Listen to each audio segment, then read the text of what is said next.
Alors, je l'ai pas vu, moi, on peut appeler ça un biopic. Oui. C'est Aznavour, et même c'est Monsieur Aznavour. C'est ça, monsieur, tout est dans le monsieur en fait. J'avais décidé de pas en parler, mais finalement j'en cause, même si je fais grincer quelques dentiers.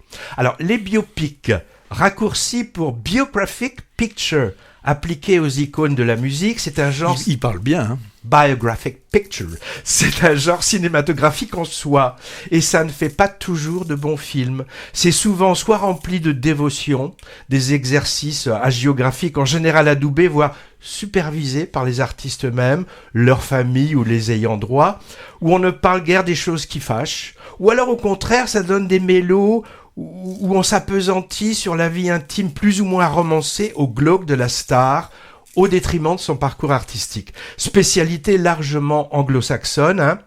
On a eu récemment des biofilmés de Freddie Mercury, Elton John, moi j'avais adoré le Rocketman flamboyant, Tina Turner, Billie Holiday, Elvis, Aretha Franklin, Bob Marley, Amy Winehouse, avec plus ou moins de bonheur. Et Céline, avec Ali. Et oui, justement, je vais en parler. Évidemment, quand on aime l'artiste dont la biographie est retracée de façon plus ou moins arrangée, édulcorée ou exagérée, on a envie de s'y précipiter, et la déception est parfois à la hauteur des attentes. Côté vedette francophone, à côté de l'AC académique, mais bien faite, La Môme, tu te souviens d'Olivier Dahan, ou Clo-Clo, ou Dalida.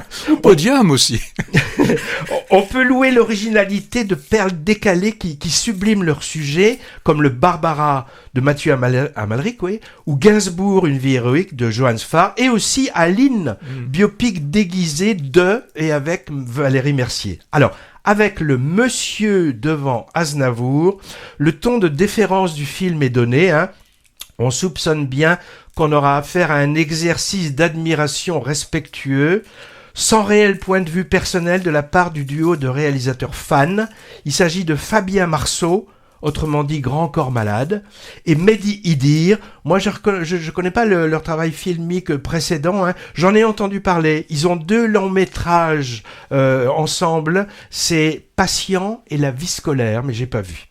Et on soupçonne juste. Donc la vie de notre héros, bourreau de travail, parti de pas grand-chose pour arriver au sommet, est déroulé en détail, en gros des années 40 aux années 80, peut-être 90, rythmé par un amoncellement d'événements liés à sa rage d'arriver à tout prix en haut de l'affiche, et un florilège de chansons emblématiques, bien sûr. On y voit des gens qu'il a côtoyés durant sa carrière, de son comparse des débuts au musical Pierre Roche, interprété par le toujours très bon Sébastien Bouillon, à la vampirique Piaf, bien sûr, hein, en passant par Trenet, Beko, Hallyday, Sinatra ou Sammy Davis, qui sont rapidement incarnés dans le film. On a un côté accumulation, hein, durant ces 2h15, et de mon côté, moi, j'ai trouvé l'émotion rare, voire absente, et il y a une raison principale à ça, je vous la donne. L'Aznavour de fiction est interprété adulte par Tahar Rahim. Acteur doué dont on connaît le côté caméléon, il dit avoir visionné des dizaines d'heures d'images de son modèle pour vouloir l'imiter à la perfection. Silhouette, visage, posture, intonation, jeu de scène, jusqu'à la voix, puisque c'est l'acteur qui chante. Sacrée performance en effet. Mais cet exercice de mimétisme poussé à l'extrême finit par déranger. Enfin moi ça m'a provoqué un certain malaise. C'est gênant parce qu'on sait que c'est jamais vraiment l'original, bien sûr.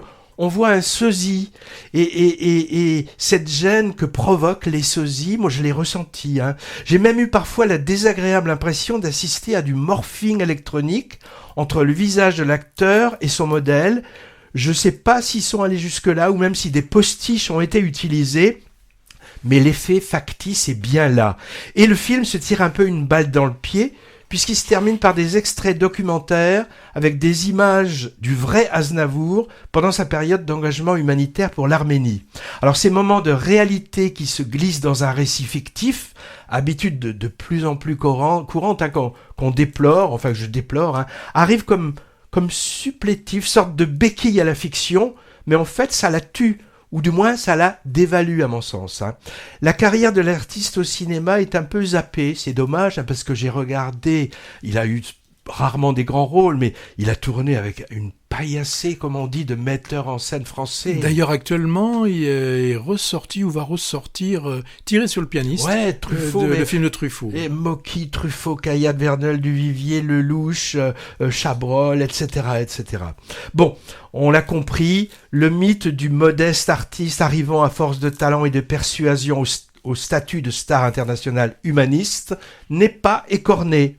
Mais on peut remarquer que certaines fausses notes de son parcours, pas que musical, sont négligées. Son parcours fiscal, par exemple. Aucune trace dans ce biopic de ses démêlés, j'allais dire de ses emmerdes, avec le fisc français, pendant 40 ans, avec l'optimisation pas trop dans les clous de sa fortune en Suisse et au Luxembourg, fait pour lequel il a d'ailleurs été condamné par la justice. Bon, ça aurait fait tâche, évidemment. Et c'est pas le sujet, me direz-vous. Et puis on pardonne tout aux morts célèbres qui portent loin la fierté française et le caritatif médiatique. Bon, je me suis pas ennuyé et j'ai même appris des choses sur ses débuts et sur la vie personnelle de Charles Aznavourian. Et puis il y a les chansons évidemment immortelles, dont certaines sont très très bien mises en scène. On a droit à un best-of, mais le tout est finalement desservi par le côté performance de l'interprète principal. Question hommage, pour les 100 ans de la naissance de l'artiste, le film sort opportunément autour de cette date anniversaire. Un très bon documentaire truffé d'images d'archives, je pense que ça doit exister, fait tout aussi bien l'affaire à mon avis, notamment pour les plus jeunes qui le découvriraient. Bon, le film marche bien et devrait marcher bien à l'étranger aussi, donc mon avis n'a que peu d'importance. Il y manque quand même la chanson la plus drôle d'Aznavour, alors sans doute au second degré, le très misogyne « Tu te laisses aller », j'aurais bien aimé. J'aime bien aussi la séréaque « Les plaisirs démodés » qui n'y est pas non plus. À signaler pour terminer, un biopic d'Hallyday est dans les cartons, avec Raphaël Quenard dans le rôle titre « Paraît-il ». J'ai peur. Alors, remarque, je compte pas parmi les fans de Jodie, donc peu me chaud.